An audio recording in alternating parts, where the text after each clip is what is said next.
The fire crackled low, casting long golden shadows against the aged brick walls. The brownstone had always been sturdy, but after everything they had fought through, even its stones seemed to carry the scars of battle. Rose leaned against the windowsill, arms folded, staring into the misting rain that blurred the world outside.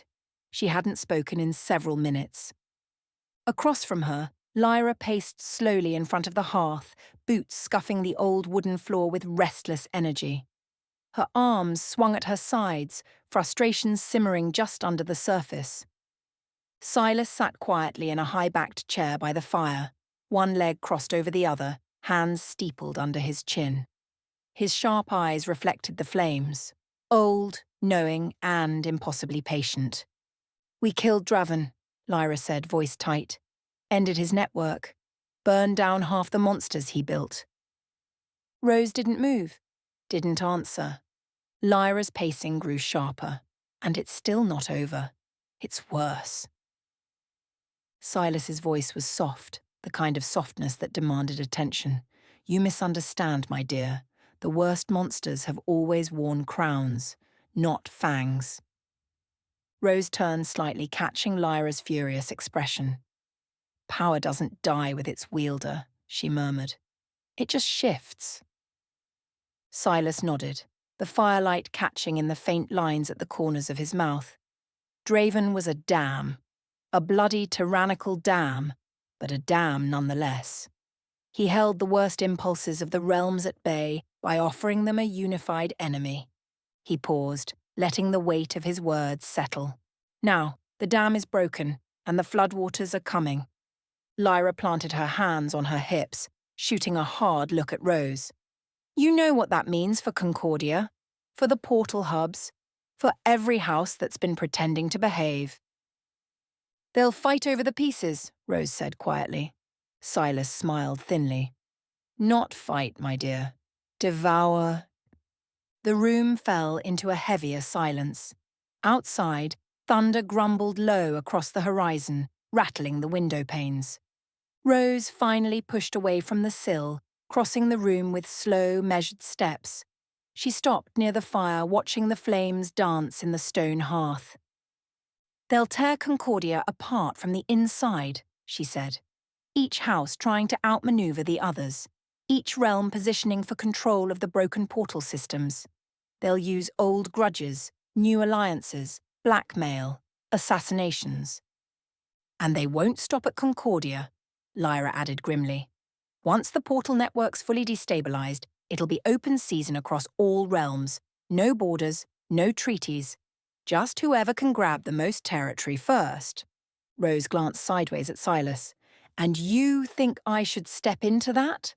Silas tilted his head, the faintest glimmer of amusement in his ageless gaze. "No, Firestarter. I think you already have." The rain beat harder against the windows now, as if the world outside was echoing the gathering storm within. Lyra shook her head, exasperated. "You're the only one who knows how Concordia really works. The houses trust you or fear you more than anyone left. You stabilized the portals once. You survived the old power games." Rose stared into the fire, feeling the pull of something deep and inevitable. "And if I don't?" she asked softly. Silas's smile faded, replaced by something older, sadder. "Then the realms will tear each other apart, and whatever comes after won't be worth saving." The fire crackled. Somewhere upstairs, the old pipes groaned as the brownstone settled deeper into the storm. Lyra moved closer, her voice low but fierce. "You don't have to fix everything, Rose. But if you don't step in, no one else will. And you know damn well what happens when the wrong people get desperate." Rose closed her eyes for a moment, letting the truth of it sink into her bones. The war wasn't over. It had only changed shape. When she opened her eyes, the firelight caught the hard edge of her expression. "Then we move first." Silas's smile returned, small, knowing, and just a little proud. Lyra exhaled, tension bleeding off her shoulders like steam. Good, because sitting around waiting for the world to collapse isn't really our style. Rose picked up her jacket from the arm of the chair, slinging it over her shoulders. No, she said, it never was. The rain had deepened into a steady drumbeat against the brownstone's windows, the kind that soaked into the bones of the city.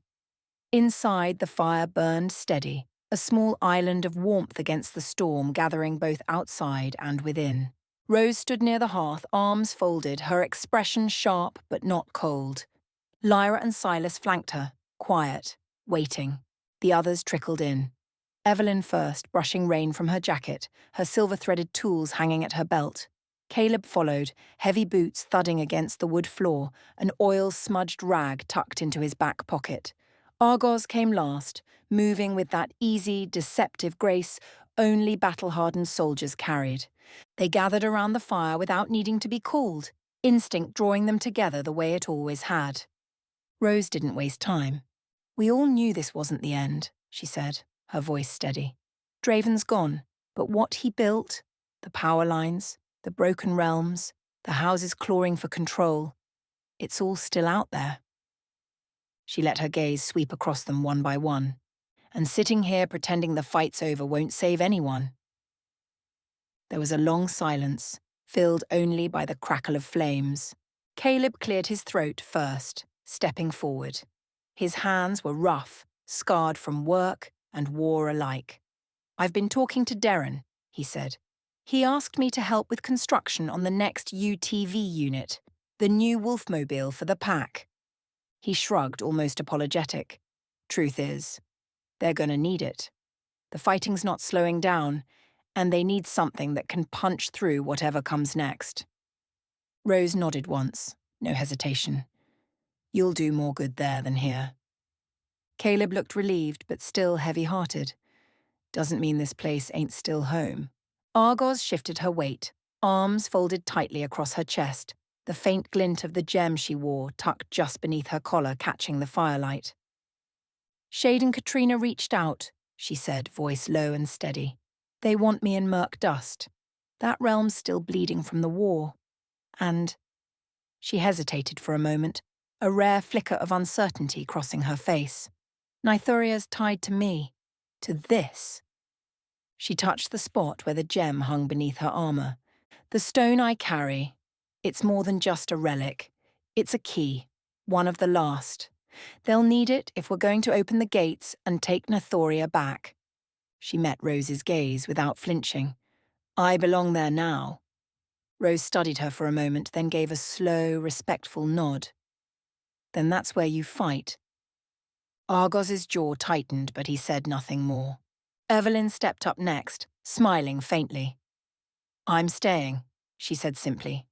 Her fingers brushed the worn stones of the brownstone's walls as if drawing strength from them. There's still too much work to be done here, wards to repair, protections to reinforce. This place stood for a reason.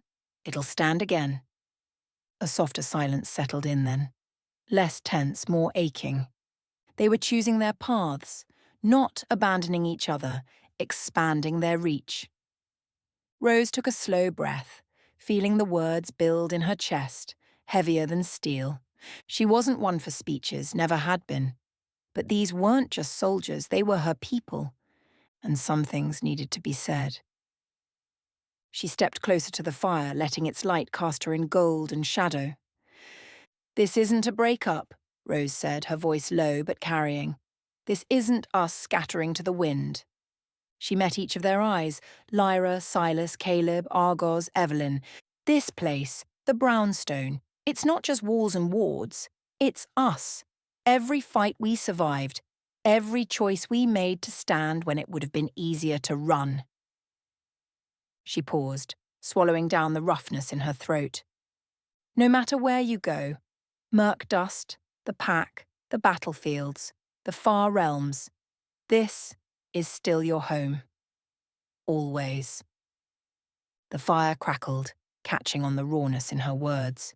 You need a place to come back to, she said. You come here. You need family at your back. You come here. You get lost out there.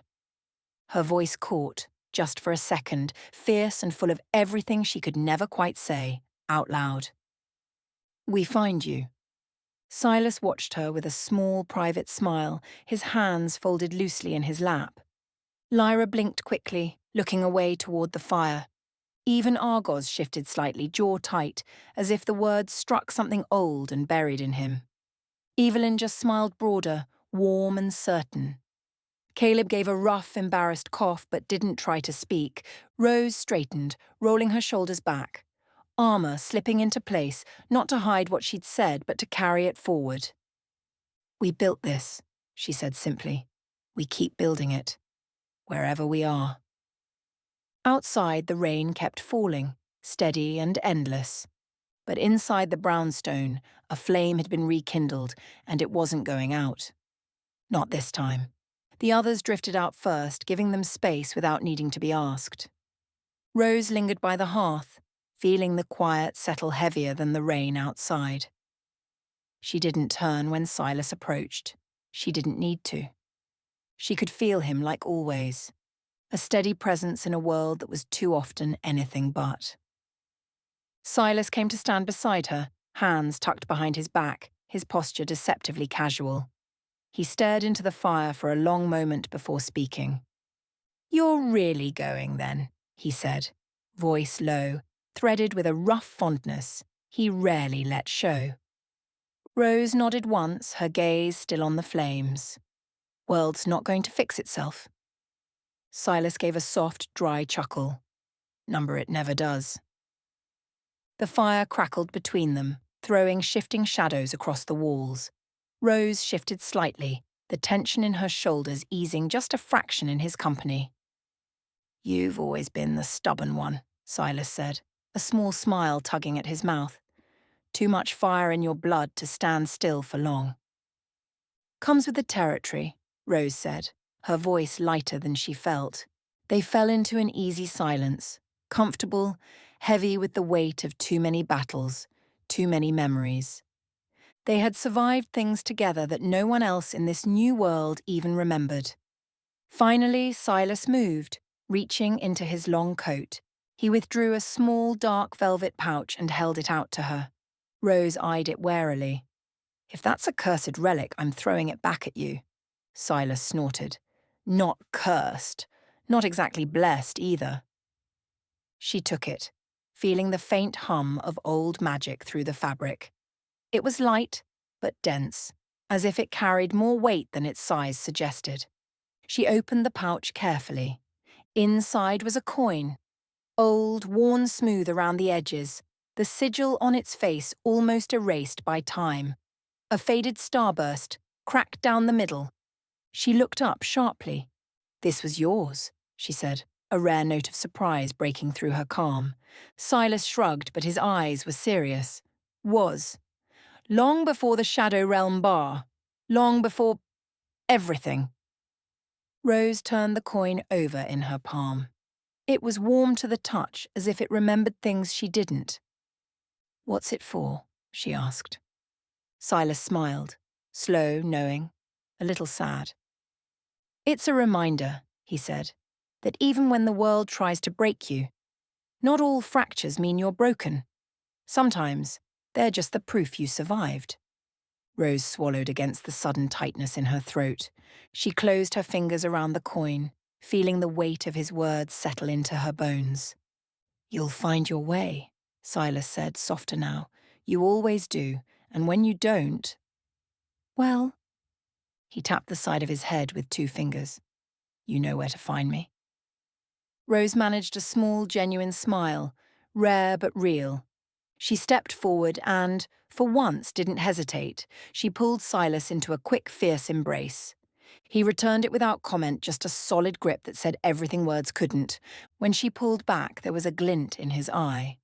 Pride, sadness, and something eternal. "Take care of them," she said roughly. "Take care of this place." "I always do," he said. She turned then, slipping the coin into her pocket, the feel of it grounding her as she headed for the front door. Behind her, Silas watched her go, the firelight catching on the deep lines of his face. lines carved not by age, but by survival. When the door shut behind her, he whispered to the empty room, "Go light the world on fire, Rose. It's what you were made for." The rain came down in a steady mist, silvering the cracked sidewalks and pooling in the gutters. The brownstone stood solid behind her, a silent sentinel, its windows lit like the last embers of a dying fire. Rose pulled the door shut behind her with a soft click. No hesitation. No looking back. At the bottom of the steps, Lyra waited, hood pulled low over her face, hands stuffed into the pockets of her jacket. She didn't say anything. She didn't have to. Rose nodded once. Lyra fell into step beside her without a word. There, parked at the curb like a coiled predator, was Rose's '67 Stingray T-top. The black paint was matte now, dulled by years and battle scars, but it still growled potential. A machine made for speed, for rebellion, for war. Rose tossed her jacket into the back seat, slid into the driver's seat with practiced ease. Lyra climbed into the passenger side, boots squeaking against the damp interior. The keys were already dangling from the ignition, a battered iron fob swinging like a pendulum. Rose twisted the key. The engine roared to life, a low, throaty growl that made the air vibrate. It wasn't a sound for polite streets, it was a promise. Without glancing at Lyra, Rose reached forward and hit the old tape deck embedded in the dash. There was a faint hiss of static, then the opening chords of War Pigs exploded into the night. Slow, deliberate, heavy with the weight of coming violence. Lyra cracked a grin as the beat dropped. They didn't talk. They didn't need to. Rose slammed the Stingray into gear, tires hissing against the wet pavement, and gunned the engine. The car fishtailed slightly as it shot forward, rain spraying in their wake like shattered glass. Through the city they drove, past broken neon signs, shuttered shops, the skeletons of a world still trying to pretend it hadn't cracked at the seams. Past the edge of the old quarters. Past the places where the brownstone's warm circle of light could no longer reach. As the song built, as the guitars howled and Ozzy's voice rose like a war cry, Rose drove faster.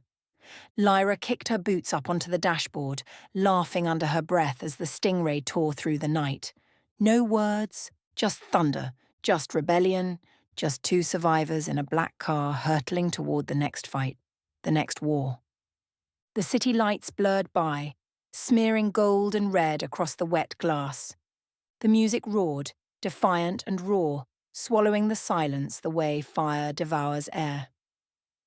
When the track hit the guitar solo, wild, spiraling, unstoppable, Rose leaned into the speed, the Stingray roaring down the broken highway toward the Pack's workshop, toward whatever came next, toward the next war. The night wrapped the workshop in darkness, broken only by the scattered glow of floodlights and the shimmer of runes etched into the building's reinforced walls. A low mist clung to the ground, swirling in lazy tendrils across the cracked pavement, as if the earth itself was holding its breath. From the far end of the street, a rumble broke the stillness. The headlights of the '67 Stingray T-top slashed through the fog like twin daggers.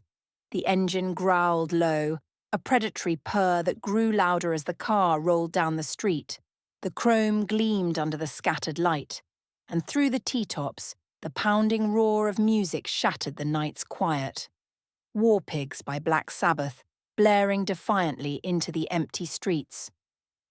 Rose sat behind the wheel, her gloved hands relaxed on the leather-wrapped steering wheel, but her eyes were sharp and alert. The fire-heart crystal pulsed faintly under her jacket, like a heartbeat of molten fire. The city lights reflected off her sunglasses even though it was well past midnight. Beside her, Lyra rode shotgun, boots kicked up onto the dashboard, a half-empty bottle of red wine tucked between her knees. They weren't talking. They didn't need to. The music said everything that words couldn't. The heavy riffs of the song filled the car, the bass vibrating through the Stingray's reinforced frame. Rose and Lyra exchanged a brief glance, a small, knowing smirk playing at the corner of Lyra's mouth. and in perfect sync, they cranked the volume even higher. The workshop came into view, crouched like a bunker against the night. Heavy steel doors, reinforced windows, the faint smell of oil and ozone in the air. Home base for the pack's workshop. Rose pulled the Stingray up in a wide, sliding arc, the tires hissing against the cracked asphalt.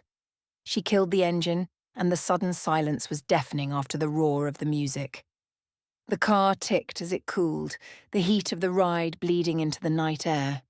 They sat there for a moment, both of them staring at the workshop, feeling the weight of what came next settle onto their shoulders. Lyra swung her legs down and popped the door open, stretching languidly. "Well," she said with a smirk, brushing her hair back from her face, "time to go save the damn realms again." Rose chuckled, a low, dangerous sound, and slid out of the car. She grabbed her worn leather jacket from the seat, shrugging it on, the fire heart crystal tucked safely beneath the layers. "Yeah," she said, slamming the door shut with finality. "Let's get to work." The heavy steel doors to the workshop creaked open as they approached, the rune locks disengaging with a hiss of released magic. Inside, the pack's mechanical haven waited, and somewhere deeper within, Gunnar was not expecting them. The night had only just begun. The heavy steel doors to the workshop creaked open as they approached, the rune locks disengaging with a hiss of released magic. Inside, the pack's mechanical haven waited, and somewhere deeper within, Gunnar was not expecting them. The night had only just begun. The moment Rose and Lyra stepped across the threshold, hidden scanners activated. A shimmer passed over them, barely visible, but Rose felt the tingle of passive magic brushing against her skin. Identification wards, heat signatures, magical resonance scans, all stacked layer over layer for maximum security. A faint mechanical voice murmured from somewhere overhead. "Security scan complete. Identity confirmed. Echo allies. Rose Blackthorn. Lyra Castellan. Clearance level. Verified." From the far corner of the room, a security drone rotated toward them, a compact hovering machine shaped like a stylized wolf skull. Its plasma turrets powered up with a low whine, then blinked off as the ID scan finished. Lyra gave the drone a casual two-fingered salute as they passed. "Nice to know they're still paranoid as hell," she muttered. "Comes with the territory," Rose replied, her gaze sweeping the workshop floor. No surprises, no alarms, no hostile presence. Still, the place crackled with tension, the feeling of a fortress expecting its next siege. Without slowing, Rose led the way deeper into the maze of metal and magic, heading for the back offices where Gunnar, no doubt, was buried in war plans and whiskey. The heavy door to the pack's inner sanctum slid open with a mechanical hiss. Inside, Gunnar's office felt colder, more fortified than Rose remembered. Reinforced walls, rune-sealed windows, and the furniture. Rose's sharp eyes caught it immediately, the old battered desk, the splintered chairs, all replaced. The new pieces were solid, brutal in construction, steel frames, thick reinforced wood, rune-burnished surfaces meant to survive an alpha in a bad mood. Eli's work, no doubt. Practical. Necessary. Gunnar sat behind the new desk, a battered file open in front of him, a half-finished whiskey glass to his right, his single eye, icy blue and endlessly tired, lifted as they entered. No surprise, no alarm, just a subtle tightening of his jaw. He set the file aside with deliberate care. Rose and Lyra crossed the threshold, the door sliding shut behind them with a whisper of rune magic locking back into place. For a moment there was only the hum of wards cycling through the room, the faint crackle of protective enchantments, and the weight of old history hanging between the three of them. Rose tilted her head slightly, taking in the room with a faint smirk. "New furniture," she said, voice cool but not unkind. "You finally got tired of breaking everything?" Gunnar leaned back slightly in his chair, arms crossing over his broad chest. The faintest ghost of a grin flickered across his scarred face. "Eli got tired of replacing it." Lyra chuckled under her breath but stayed silent, letting Rose steer the conversation. The air between them tightened. The casual words a flimsy cover for the real reason Rose was here. The power gap, the fallout of Draven's death, and the dangerous, unstable future rising like a storm on the horizon. Rose's fingers brushed unconsciously against the silver bracelet on her wrist, a small, absent motion, before she tucked her hands behind her back, posture military sharp. It was time. "We need to talk," she said, her voice low and steady. "About the future, about the vacuum Draven left behind." Gunner's expression didn't change, but the weight of his attention sharpened, focusing fully on her. "I've been thinking the same thing," he said quietly. "Sit." Rose moved toward the reinforced chairs, the heavy boots of her stride echoing slightly against the rune-etched floor. Lyra followed, slower, more casual, but her sharp green eyes never stopped scanning the room, the old soldier's instincts refusing to settle. Gunner didn't miss it. He stayed leaned back slightly in his chair, one eyebrow rising as he took in the two women, two very dangerous, very stubborn forces of nature standing side by side in his office. "You two good now?" he asked, voice dry as dust. "Or am I about to referee round two?" The words hung in the air for a beat. The last time Rose and Lyra crossed paths seriously, half of the workshop had almost burned down. Lyra snorted, dropping into one of the steel-framed chairs with a casual sprawl. "If I wanted her dead, I wouldn't have come through the front door." Rose's mouth curved into a thin, humorless smile as she sat across from Gunner, posture razor straight. "And if I wanted her dead," she added smoothly, "you'd be cleaning up ash right now." The tension crackled for a second longer. Then, like a pressure valve releasing, it eased. Gunner's eye flicked between them once more, making a silent calculation only he fully understood. Satisfied, at least for now, he reached for the whiskey glass and took a slow sip. "Good," he said, setting it down with a quiet thunk. "I'm not rebuilding my office again this week." Rose folded her hands lightly in her lap, the silver bracelet glinting faintly under the office's harsh lighting. "Not here for blood," she said. "We're here to talk strategy." Gunner leaned forward at last, forearms bracing against the reinforced desk.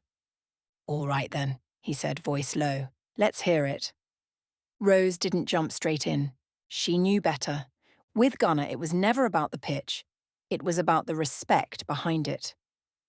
She leaned back slightly in the reinforced chair, one boot tapping lightly against the floor in a subtle, unconscious rhythm.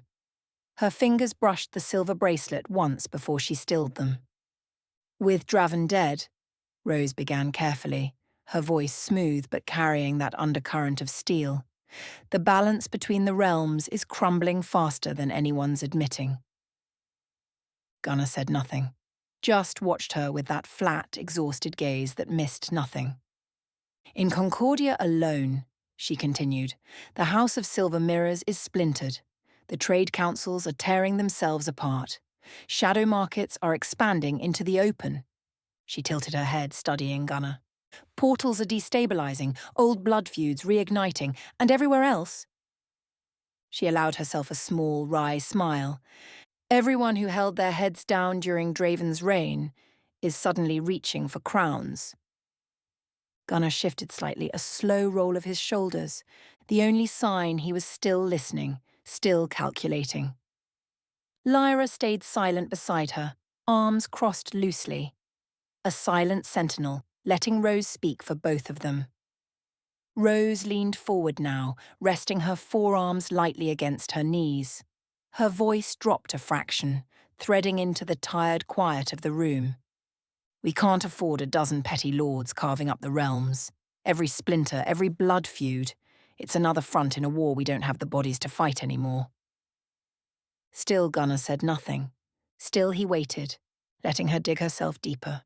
Rose took a careful breath. Here came the pivot. "There's an opportunity," she said, slower now. Not a perfect one, but a way to re-stabilize one of the biggest factions before the wrong people claim it.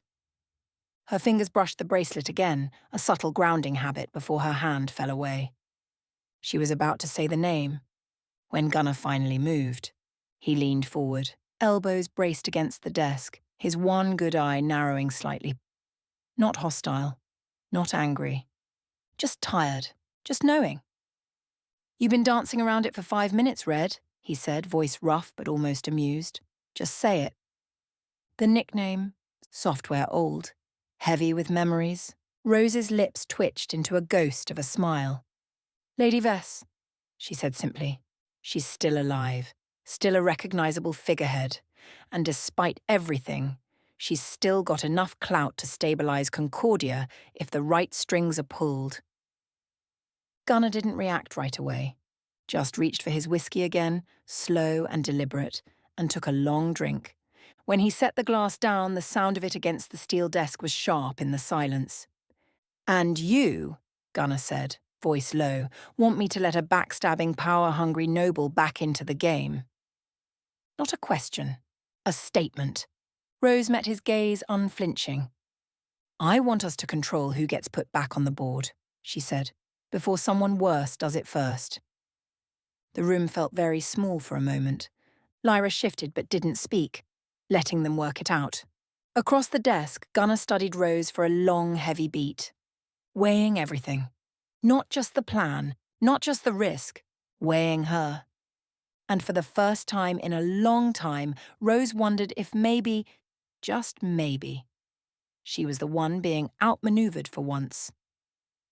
Gunnar didn't answer right away. Instead, he pushed himself up from the desk with a slow, measured movement, crossing the room to the whiskey cabinet Eli had stubbornly stocked, despite the number of bottles that had been shattered in past meetings. He poured himself a second glass, the amber liquid catching the muted workshop light. His voice was quiet, almost conversational. "Tell me something, Rose." She didn't move, just watched him, waiting. Gunnar turned back, glass in hand, his tired blue eye pinning her where she sat.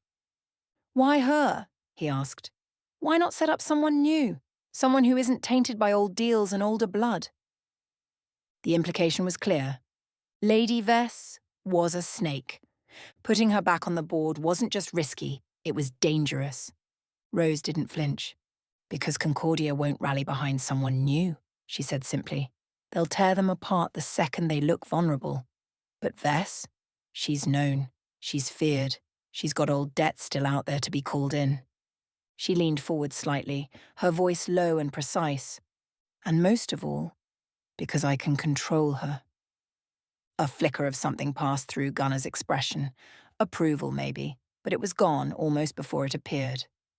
He took a slow sip of whiskey, studying her over the rim of the glass. "And what happens when she gets strong enough to stop listening?" The words weren't angry, just brutally pragmatic. Rose didn't hesitate. "Then I remind her," she said, her fingers brushing the silver bracelet at her wrist, so subtly it could have been mistaken for a nervous tic, "why she owes everything to us." Gunnar's mouth twisted into a humorless smile. "You planning to blackmail her?" "If necessary," Rose said, unapologetic. Gunnar chuckled. A low, tired sound with no real humour in it. He drained the rest of his whiskey in one long swallow, then set the glass down with a sharp clink. He crossed back to his chair and dropped into it heavily, the reinforced steel groaning slightly under his weight. "All right," he said, voice low and steady. "You've made your play." He leaned forward, forearms braced on his knees, staring at her like he was weighing something far heavier than just the words between them. "Now!" Gunnar said, his voice almost gentle but sharp as a blade underneath. "Tell me the rest." Rose sat back slightly in the chair, her fingers steepling as she regarded Gunnar across the desk. "I'm not asking you to trust Vess," she said. "Hell, I don't trust her. Not with anything that matters." A shadow of something passed over her face. Memory, maybe. A wound not fully healed. But I trust the system she built, because I helped build it. Gunnar's expression stayed unreadable, but he didn't interrupt. Rose leaned in again, her voice dropping just enough that even Lyra shifted closer to catch every word. "Concordia's portals, Rose said. The trade routes, the anchor points, the resonance harmonics that keep them stable. I reinforced them after the collapse. I wrote the damn codes Draven's people used to control half the realm. She smiled faintly, a thin, dangerous curve of her lips. I left back doors, keys, fail-safes. Nobody but me knows they're there. Silence stretched between them, heavy, crackling. So, if Lady Vess reclaims her position? Rose continued, her voice a razor slicing through the quiet. I can lock down every major portal route between Concordia, Alfheim, and the border realms. She sat back again, letting the weight of it land. Control the movement of goods, troops, information. Quietly. Completely. Gunnar tapped his fingers once against the steel armrest, the sound sharp in the tense room. You're not just trying to stabilize Concordia, he said finally, his voice low. You're trying to own it. Rose didn't deny it. I'm trying to make sure the next war doesn't start because we blinked first, she said, calm and cold. If we don't secure the portals, someone else will. Someone worse. Gunnar exhaled slowly, a long, tired breath. He closed his eye briefly, thinking. Then he opened it and fixed her with a stare that felt like a physical weight. And if you get caught playing puppet master? He didn't need to say it. If Rose's back doors were discovered, if Vess realized the extent of the manipulation, it wouldn't just be Rose who burned. It would be all of them. Rose's voice was steady. Then we'll deal with it, she said. But I don't plan on getting caught. Another beat of silence. Then, from Gunnar, a dry, exhausted chuckle. Of course you don't. He rubbed a hand over his face, rough and tired, then dropped it back onto the desk with a muted thud. For the record, he said, voice still rough but carrying that old bone-deep respect, this is a terrible idea. Rose's smile sharpened just a fraction. The best ones usually are. The silence stretched for a long moment, thick as smoke between them. Gunnar leaned back slightly, his chair groaning under the weight. He picked up the empty glass from the desk, turning it in his hand absently, but his eye stayed locked on Rose. Then, without looking, he shifted his gaze to Lyra and gave a low grunt. You're quiet, he said, voice rough with exhaustion but edged with dry amusement. That's usually my first sign the world's about to end. Lyra snorted, crossing her arms and leaning back against the wall, shadows cutting sharp angles across her face. Just enjoying the show, she said. Figured I'd wait until you two finished circling each other before I threw a chair. The corner of Gunnar's mouth twitched, not quite a smile but close. Rose gave a soft, dry chuckle, almost a release valve for the tension that had been building like a storm. But Gunnar didn't let it derail him for long.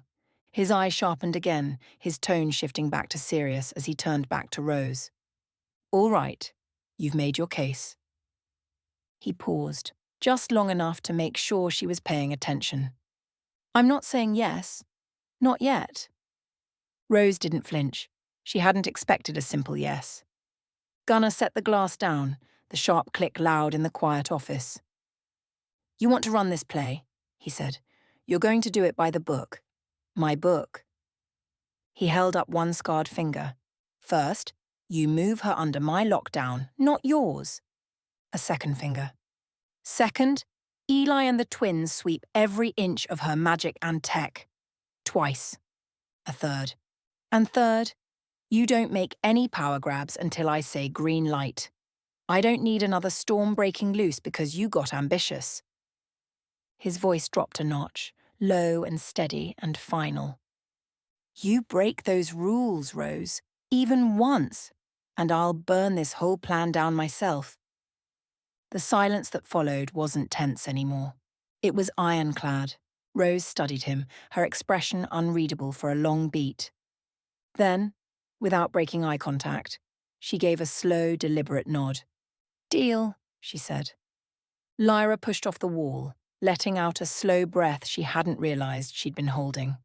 Well, she muttered under her breath, at least we're all going to die together. Gunnar cracked the faintest tired grin. Wouldn't want it any other way. Gunnar leaned back in his chair, eye narrowing slightly as he weighed the room. And the people in it. Finally, he gave a quiet grunt and jerked his chin toward Lyra. Mind giving us a minute? The words were casual, but the edge beneath them was unmistakable. Lyra straightened from where she had been lounging against the wall. For a moment, it looked like she might argue, her shoulders tensing, that familiar spark of stubbornness flashing across her face. But then she caught the subtle shift in Gunnar's posture, the way his hands stayed loose but ready, the way his gaze never left Rose. This wasn't a casual request, this was Gunnar making a call. Lyra exhaled through her nose, a short, sharp sound. "Fine," she muttered, shooting Rose a glance that was half warning, half reluctant trust. "But if I hear any furniture breaking, I'm coming back in swinging." Without waiting for a response, she pushed off the wall and made for the door. The heavy steel slab groaned as it opened, rune locks disengaging with a hiss of released magic. Lyra stepped into the hallway beyond, and the door swung shut behind her with a heavy, echoing thud. The runes flared briefly and locked, leaving Rose and Gunnar alone in the room. The silence after Lyra's exit stretched, taut as a drawn wire. Gunnar remained where he stood, the quiet weight of his presence filling the room. His single eye, hard and unflinching, never left Rose. Finally he moved, slow, deliberate, stepping around the desk until he stood just a few feet from her. No armor, no orders, just Gunnar. He reached up, tugging off his battered glove with a sharp flick of his wrist. The motion revealed the heavy scarring that marred what remained of his hand, a map of battles fought and survived. Without a word, he reached out. 2 fingers brushed the edge of the silver bracelet around Rose's wrist, the metal cool against her skin. The touch sent a jolt through her. She stiffened instinctively, breath catching in her throat. Gunnar's voice when it came was rough but steady. "I'm ready to take it off if you are." Rose blinked, thrown off balance harder than if he'd hit her. Of all the things she expected tonight, this wasn't it. She opened her mouth, a quip right on the tip of her tongue, but the words caught, twisted in her throat. Nothing witty came out, only silence. Gunnar's gaze didn't waver. "You earned it," he said simply. "All of it." Rose stared down at the bracelet, the silver band gleaming faintly in the low light, still snug against her wrist. It would be so easy, one gesture, one choice. Freedom. Her hand hovered there, trembling slightly, a betrayal of the war inside her. But then slowly, she curled her fingers back, shielding the bracelet from his grasp. "No," she said, the word barely a whisper. Gunnar's brow furrowed, but he didn't speak. He waited, patient in the way only a man who'd survived everything could be. Rose drew a shaky breath, forcing herself to meet his gaze. "You don't understand," she said, her voice breaking in places she couldn't patch. "This isn't just about trust or magic, it's—" She faltered, swallowing hard, the memories clawing up from the depths. "I made him," she whispered. "Ultranacious. Kalian. Whatever name he goes by now." The confession hung between them, raw and ugly. "I trained him," she said, voice thick with guilt. "I spared him. I gave him the tools. And he turned them into weapons. I didn't see it until it was too late." Her hand tightened around the bracelet, fingernails digging into the soft underside of her wrist. "You lost your team," she said, blinking hard against the burn in her eyes. "You lost your arm, your eye, your future. Because I didn't finish what I started." The words tasted like ash, but she forced them out anyway. "This—" She lifted the silver band slightly, the chain catching the light. "Isn't punishment anymore. It's a reminder that sometimes I don't get to win with power.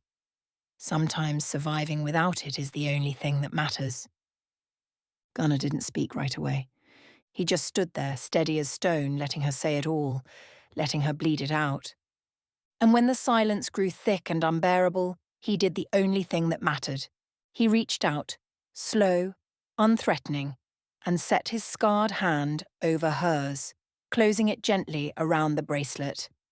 You survived, Gunnar said, voice low but ironclad. So did I. A beat passed. And you're here. He squeezed her hand once, firm, grounding, and then let go. No pressure. No command. Just choice.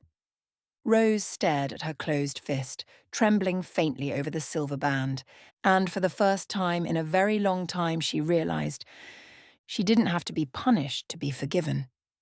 Gunnar gave a grunt, something between agreement and acceptance, and without a word he turned and crossed the office to the heavy oak liquor cabinet tucked against the far wall.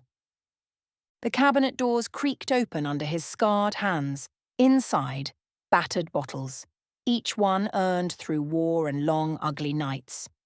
He pulled a dusty bottle of aged whiskey, no label, no pretense, and set 2 heavy glasses down with a quiet thunk. Rose watched him silently, the silver bracelet cool against her skin, still clasped tight. When Gunnar poured the amber liquid, it splashed in rough arcs, sloshing higher than etiquette would allow. He didn't care. Neither did she. He slid a glass across the table to her. An unspoken offer, not a demand. Rose picked it up. She hesitated for a heartbeat, the sharp, smoky scent of the whiskey burning her nose, so different from the fine, polished vintages she used to sip in Concordian salons. But she didn't flinch. Tonight wasn't about polish. It was about survival. Gunnar raised his glass, his single eye locking with hers. To surviving the worst they could throw at us, he said roughly, and still being mean enough to want more. A small, broken smile tugged at Rose's mouth, the first real one in what felt like a lifetime. She clinked her glass gently against his. To survival, she echoed, her voice quiet but unshakable. They drank, no ceremony, no pause, letting the whiskey burn down their throats like fire and defiance. And for a few long breaths, there was no war, no betrayal, no crowns of broken glass waiting for them beyond the workshop doors. Just 2 souls who refused to fall. Rose set her glass down with a soft clink, the warmth of the whiskey still burning low in her chest. She met Gunnar's gaze, steady, unreadable as ever, but something new flickered there, a rough kind of understanding, maybe even pride. He leaned back against the edge of the desk, arms folded across his broad chest. You've got a plan, Gunnar said. Not a question, a certainty. Always do. Rose allowed herself the ghost of a smirk. Maybe, she said lightly. Maybe not. Gunnar grunted, the sound low and approving. He tilted his head, slightly studying her like he was committing this version of her to memory. The fire still banked under the surface, the silver bracelet gleaming like a scar she chose to carry. Then go do what you do best, he said, voice rough with the weight of years. Go make their lives a living hell. Rose's smile sharpened, a flash of teeth, a spark of the old predator in her. Not cruel, not reckless. Calculated chaos. Careful what you wish for, Alpha, she murmured, rising to her feet with a grace that belied the steel in her spine. Gunnar just shook his head, a grim, knowing smirk tugging at the corner of his mouth. I ain't the one who has to worry, he said. They are. Rose paused at the door, her hand brushing lightly against the frame. She glanced back over her shoulder, the fire in her dark eyes unmistakable. For what it's worth, she said, voice low but earnest. Thanks for still believing I can be something more than the wreck I used to be. Gunnar just gave her a look. Dry, steady, full of the kind of loyalty you didn't buy, beg, or steal. The kind you bled for. You were never just the wreck, he said simply. You were the storm. For a second, Rose's throat tightened. Then she turned, pulling her jacket tighter around her shoulders as she headed toward the door. Rose turned, her fingers brushing the doorframe, ready to step into the night. But Gunner's gravel-rough voice stopped her. "Hold up." She turned back as he reached down, pulling open the heavy bottom drawer of his battered desk. From within, he retrieved a small black pouch, worn leather, scuffed at the edges, but humming faintly with quiet magic. He tossed it to her without ceremony. Rose caught it, her fingers automatically recognizing the weight, the faint pulse of power within. A pack talisman. Her eyes flicked up to meet his. "If you need us," Gunner said, his voice low but solid as iron, "we're just a call away." Rose stared at the pouch for a long moment, feeling the gravity of what he was offering. Not just backup, not just muscle, family, loyalty, a lifeline. The kind of bond she hadn't dared believe she still deserved. She tucked the pouch inside her jacket close to her heart. "I won't abuse it," she said quietly. Gunner gave a small, humorless chuckle. "If you're calling us," he said, "there won't be anything left for us to worry about." A small, genuine smile ghosted across Rose's lips. Without another word, she slipped out into the night, the heavy workshop doors swinging closed behind her. Somewhere in the darkness ahead, chaos was waiting, and she was ready to meet it.